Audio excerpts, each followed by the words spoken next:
going to go through the advert set in detail, just as we went through each of the objectives not so long ago.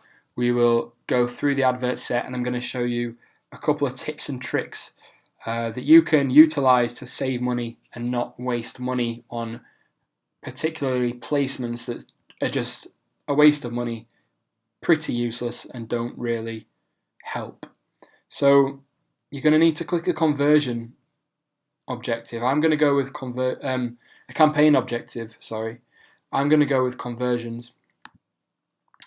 So you can actually head over to the ad set level. You will have this error message too if you've selected the conversion campaign.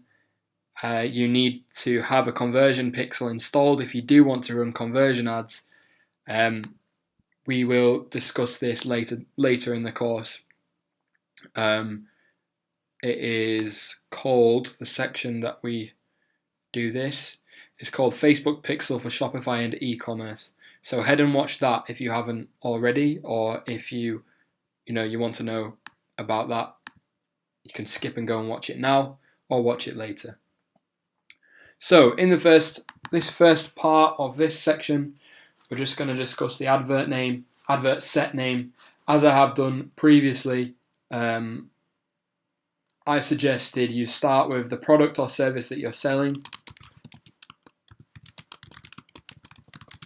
and then a symbol to sort of split the title. So you can use slashes or whatever you want. And then I would go for the location. So I'm going to go worldwide. And then I'd put the genders, ages,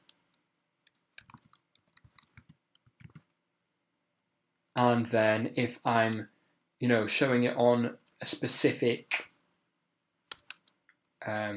device, so maybe Android only, something like that. Obviously I'll leave that now actually, just for example. And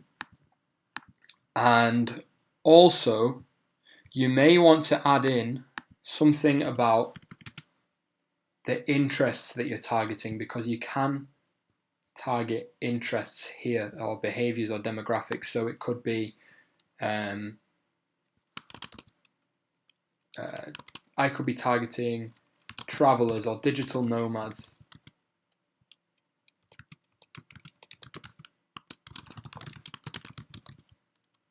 And I'd probably put in here interests, colon, and then just list travelers, digital nomads.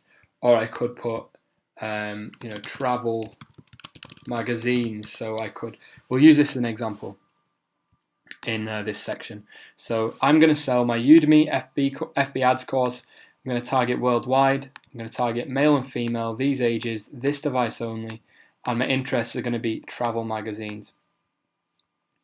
That's what I'll do for this section, just as an example. But for this video, the takeaway needs to be how you should be naming your advert sets. You don't have to do it like me, but it's a good idea to get into the habit of naming them effectively, so you know exactly what the targeting settings are, what the placement settings are of this advert set, without having the need to click buttons and go in and scroll and look at it yourself and then write it down on a notepad or whatever. If you can put it in the title, then you don't need to do that. You can just look at the title and you know instinctively, okay, that's what this advert set is targeting. And it's just going to save you a lot of time if you know how to name your advert sets effectively.